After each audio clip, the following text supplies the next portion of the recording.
मैं हूं माहिका और इस वक्त मौजूद हैं हॉस्पिटल, जहां कल शाम लाल किला के पास हुए धमाके के बाद कई घायल लोगों को लाया गया है।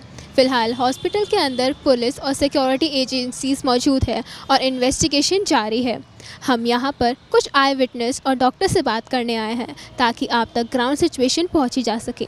क्या हुआ, कितने लोग प्रभावित हुए और अब उनकी कंडीशन कैसी है। जी, हमारे जानने वाले हैं, पड़ोस में रहते हैं पंडित जी, मंदिर के पुजारी भी हैं, विनय पाठक जी। तो आपको कब पता चला कि आपके अपने वाले इंजर्ड हैं यहाँ पर? रात को ही न्यूज़ में आ गया था। रात को न्यूज़ में हाँ, रात को ही लगभग 11 बजे के आसपास न्यूज़ में आ गया था विनय पाठक आया नगर। हम लोग तुरंत ढूंढना चालू किए, भाई पंडित जी तो नहीं हमारे, जस्ट हमारे मंदिर के बगल में ही उनका जो है मतलब मंदिर में ही पुजारी है हमारे, उसके बगल में हमारा घर है। तुरंत फिर हमारे वकील साहब सुबह आ गए, रात में ही चले गए थे। लेकिन अभी यहाँ बहुत दुखद बात है कि हॉस्पिटल की तरफ से कल से और अभी तक कोई क्लियर रिपोर्ट हम लोग को नहीं दिया गया है कि क्या सिचुएशन है, क्या स्थिति है। तो अंदर आप गए नहीं हॉस्पिटल की? कोई जाने नहीं दिए, वहाँ पुलिस वाले लगे हैं, जाने नहीं दिए हैं। तो ये बहुत दुखद है। जो हमें उम्मीद है, जिस हिसाब से हमें उम्मीद है कि अच्छा इलाज होना चाहिए, हमें नहीं लग रहा है कि अच्छा इलाज उनका हो रहा है। आपका नाम क्या है? नितिन। तो आपको कब पता चला कि आपके अपने ब्लास्ट में इंजर्ड हो गए? रात को 10 बजे।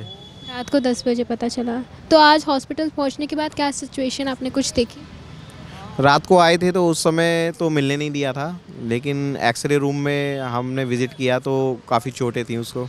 आज सुबह फिर 10 बजे आए हैं, तो 10 बजे से मेरी वाइफ अंदर है मेरे साले के साथ।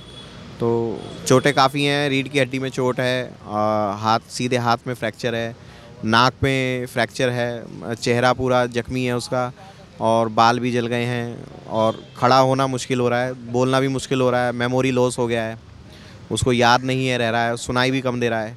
तो काफ़ी सारी दिक्कतें हैं, बट बच गया, ये सफिशिएंट है हमारे लिए कि जान नहीं गई। तो रहने वाले वो देवरिया के हैं, देवरिया ज़िला से बिलोंग करते हैं और यहाँ दिल्ली परचेजिंग के लिए आए हुए थे बिजनेस की। तो उनका अपना वहाँ पे होम टाउन में बिज़नेस है गारमेंट्स का।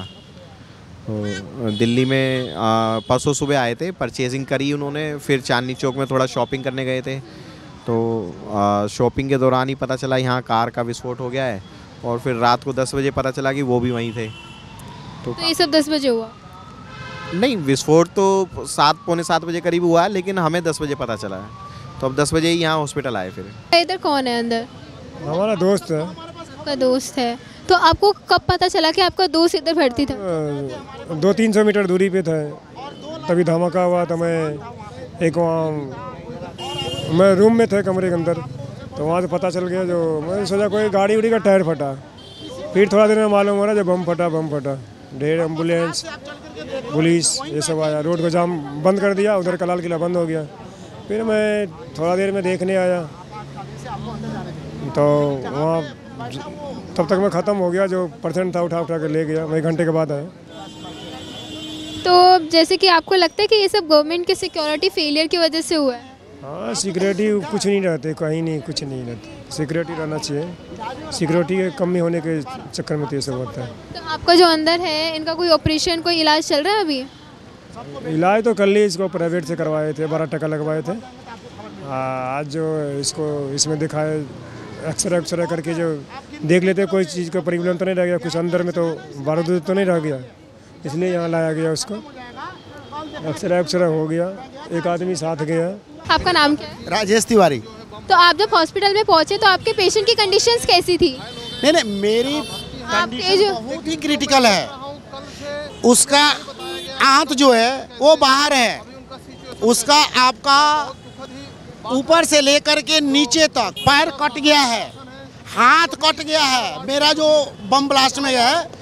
लेकिन उनकी सिचुएशन ऐसी है, बहुत ही ख़राब है, बहुत ही क्रिटिकल है। तो अभी क्या ऑपरेशन की ज़रूरत है? ऑपरेशन की ज़रूरत है? ऑपरेशन चल रहा है, ऑपरेशन तो चल रहा है। ऑपरेशन तो उनका हुआ, 5 घंटे का ऑपरेशन हुआ उनका। तो जैसे कि आपके पेशेंट ब्लास्ट के टाइम पे वहाँ क्या कर रहे थे? यही बात मैं आपको बताना चाहता हूँ। वो चांदनी चौक आए थे सामान खरीदने, सामान खरीद करके, और वहाँ से उन्होंने कैब बुक किया 6:48 पे। बस वो कैब आ रहा था, उतने ही देर में ब्लास्ट हो गया। उतने ही देर में ब्लास्ट हो गया। ब्लास्ट हो गया। और अभी तक सरकार ने मेरा सारा सामान जो 1-1.5 लाख रुपए का था वहाँ पे रखा हुआ, वो उनमें से कुछ भी नहीं मिला, उनमें से कुछ भी नहीं कुछ भी नहीं मिला। कम से कम 30 से 40। तो जैसे कि आपको लगता है सिक्योरिटी अरेंजमेंट रेड फोर्ट के आसपास ठीक थे?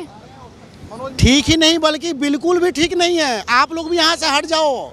आप जैसे ही सिक्योरिटी आप देखो तो एक बहुत ही सेंसेशनल एरिया आपका है, आपका लाल किला में। आपको भी पता है कि लाल किला में हमेशा भीड़ रहती है, हमेशा भीड़ रहती है। और पता है उसी समय में अगर मेट्रो आई होती 6:48 का टाइमिंग देखो, उसमें मेट्रो अगर आई होती तो कितने लोग मरे होते। सिक्योरिटी बिल्कुल बेकार है दिल्ली की। तो अभी तक गवर्नमेंट से कोई फाइनेंशियल कुछ नहीं। मैं कह रहा हूँ मेरा सारा सामान तो दिलवा दो। पुलिस वाले को बोला कि मेरे भाई मर गए, उसमें हताहत है, अंदर है। मेरा जो 2 लाख रुपए का सामान जो रिक्शा में भर के रखे थे वो तो दे दो। तो पुलिस वाले ने वो भी नहीं दिया और आप फाइनेंशियल हेल्प की बात कर रहे हो। गवर्नमेंट से कोई फाइनेंशियल कोई साइकोलॉजी हेल्प नहीं मिल रही? अभी तक ऐसा कोई मैसेज या कोई अलाउंस या कोई फ़ोन ऐसा कुछ नहीं आया हमारे पास कि गवर्नमेंट की तरफ से आपको क्या सपोर्ट मिल रहा है या क्या बेहतर इलाज मिल रहा है, क्या कुछ नहीं। अभी कोई ऐसा मैसेज नहीं आया है। एक्सरे कराना था, उसके लिए भी हमारे वकील साहब के पास फ़ोन आया कि आप लोग आ जाइए, एक्सरे कराना है। इन्होंने स्टेशन खुद ही धक्का ले जा करके एक्सरे कराए हैं। वार्ड बॉय या डीजीए वहाँ जो भी पेशेंट केयर के जो है मेंबर होते हैं ना, वो भी नहीं थे वहाँ कि वो खुद ले जा करके अपना एक्सरे कराएं। आपका नाम क्या है? मेरा नाम बब्बू है। तो आपको कॉल किस टाइम पर मिला था जब साइट पे पहुंचने के लिए? हमारे को, हम अपनी गाड़ियों में यहीं बैठे हुए थे रोड पे, एक धमाका हुआ लाल किले पे। यहाँ से 1.5-2 किलोमीटर लाल किला है। बहुत तगड़ी आवाज़ थी उसकी और इतने में हमारा बीटी इंचार्ज आया। उसने बोला कि लाल किले पे कोई हादसा हो गया, आप लोग अपनी एम्बुलेंस लेके वहाँ चले जाओ। तो अब जब वहाँ पर पहुँचे तो क्या सीन, क्या सिनेरियो था वहाँ पर? वहाँ पे जब हम पहुँचे, हमने जहाँ वारदात हुई थी वहाँ से 10-15 कदम पहले ही हमने अपनी गाड़ियाँ रोक दी थी। वहाँ छीछड़े उड़े हुए थे गाड़ियों के, लोग बागों के। बहुत बुरी हालत थी वहाँ पर, आग लगी हुई थी। फायर वाले जो थे और दिल्ली पुलिस की टीम वहाँ पूरी मौजूद थी। उन्होंने अपना पूरा छावनी बना रखा था उसको, एरियो को, और जो फायर वाले थे वो आग बुझा रहे थे गाड़ियों को।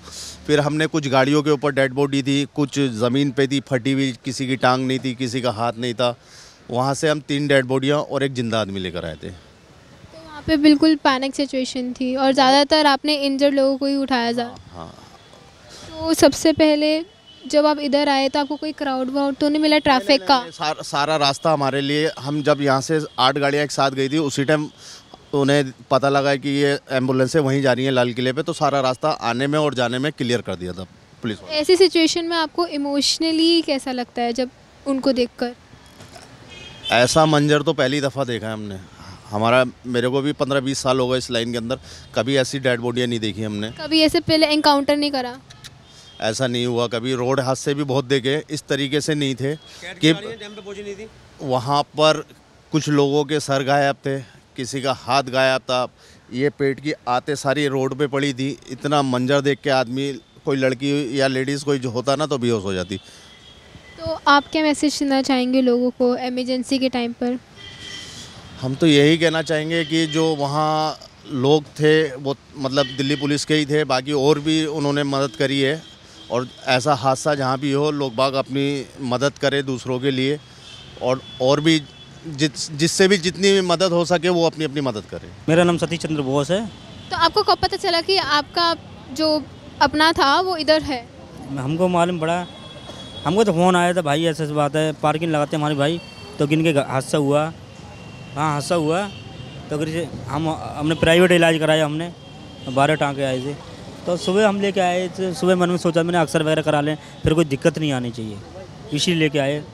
तो जहाँ देखा मामला बहुत ख़राब चल रहा है लाल किले पे। इतना जाम लगता है, इतना गो लगता है। इस जाम की वजह से 3 घंटे बताते गाड़ी खड़ी रही, ये पार्किंग नहीं होती तो हादसा क्यों होता था। ये एम्बुलेंस में या अपनी गाड़ी नॉर्मल?